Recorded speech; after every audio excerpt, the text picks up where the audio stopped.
Abu Silivati ki? Kiye? نمیشناسم با کیه همین وقتی که آدم مشهور میشه وقتی که آدم تو را فراموش بکن من نور جهان میشناسم بچه دیگه زمین موندو زمین داران گجاره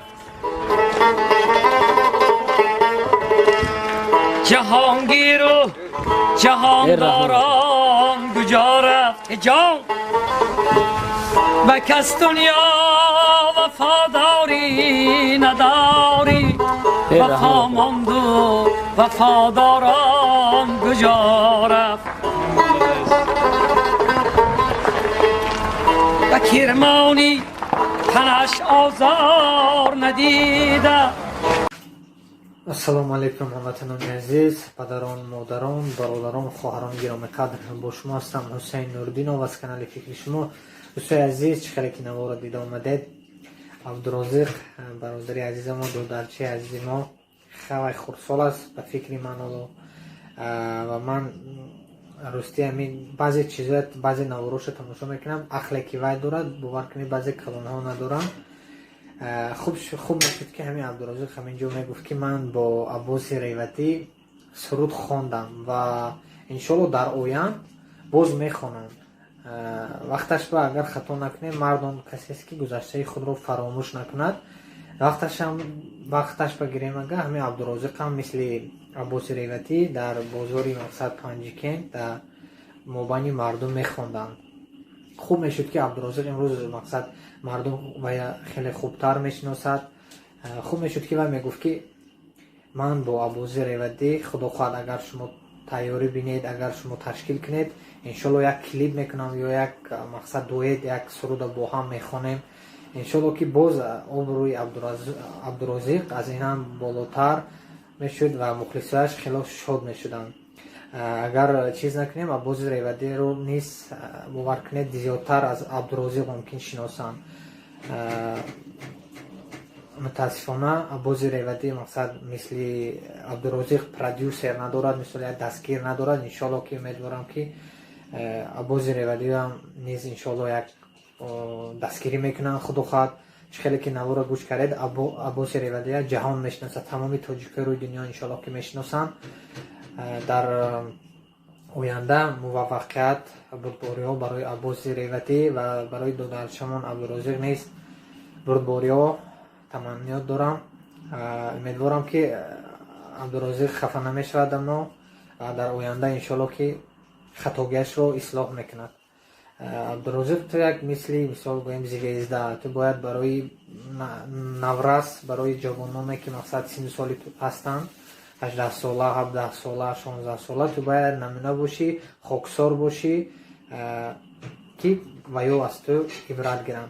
تو چه خیلی که از نوار گفتی عباس ریوتی کیای و تو این زیبنده نیست، برای چی که وقتش انده تو مثل عباس ریوتی در همه بازار و در کوچه ها میخوندی. امروز که یک زویزده شدی باید گذشته خود رو فراموش نکنی. اگر اگه خطاگی باشد بخشش باقی در امان الله. سلام اکا همه آدم در ناحیه مشروع هم میشناسن؟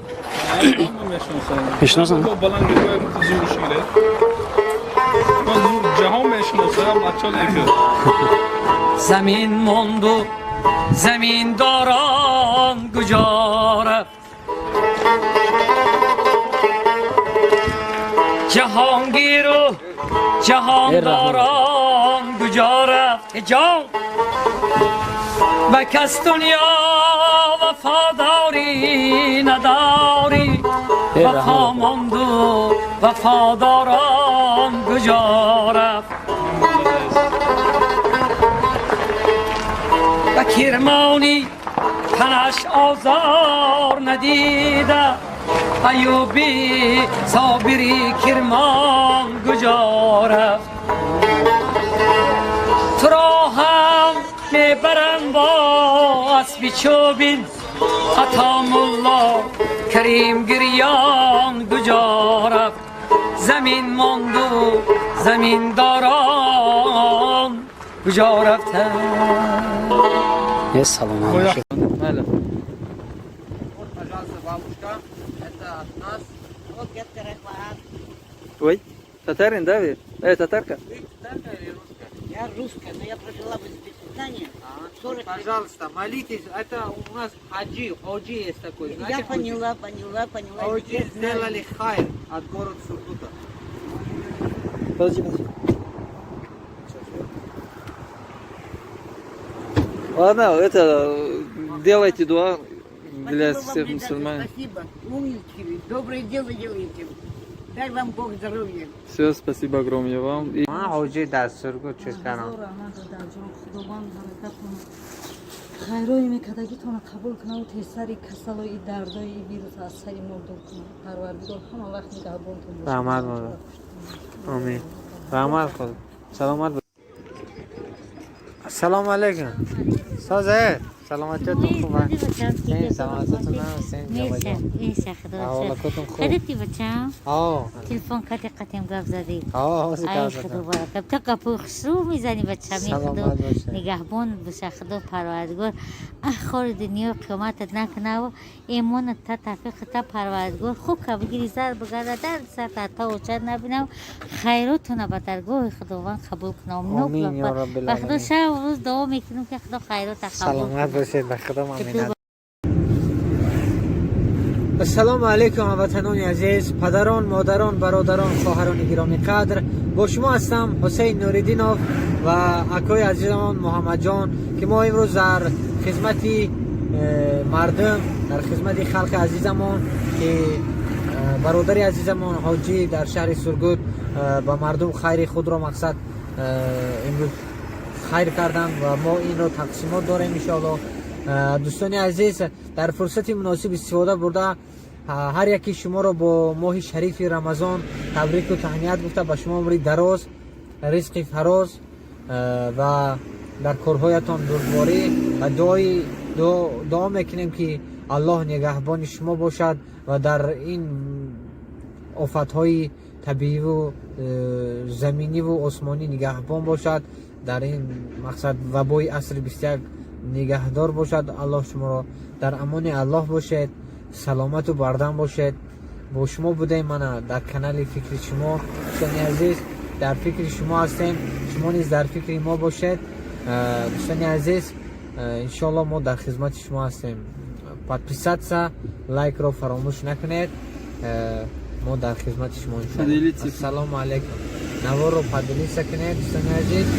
و در همین روزهای دشواری ما باید در فکر یکدیگر باشیم و کمی هم باشد مقصد یک حصه خود را به هموطنان خود، برادران خود گذاریم. السلام علیکم.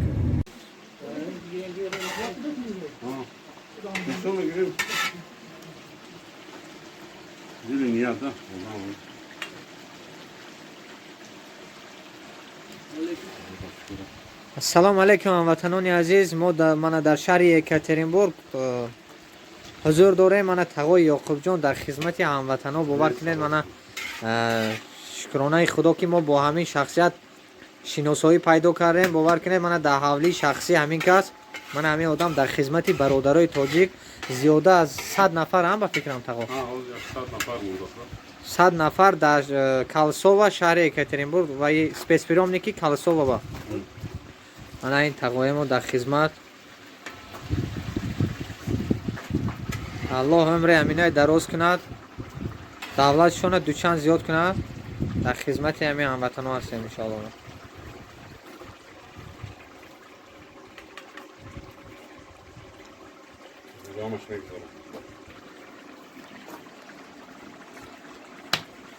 یگان چی گفتنی هسته تقوی خودتون؟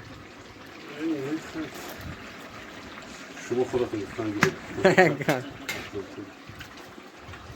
اینجا محمد جان انشاءالله نظم بریم. این روز جمعه برادرها، روز جمعه مبارک باشد. ماه شریف رمضان هم من کم موندن انشاءالله. نصیب بشه افطار دا میبریم. بچه‌ها رو دورم نمیشه.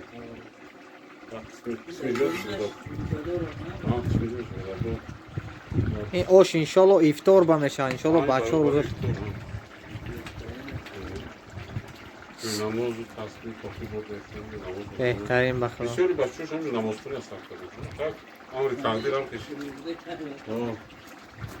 خدا ما فروش کرد که بسیار میگیره. میبودا داوجه من. نه کام میکنه سوال نمیشه. میکنه بسیار کار دارد. بچه‌های کار بسیار هم. بچه‌ای که دانکور دیگر هستن بسیار. شما در کجای تا هستین؟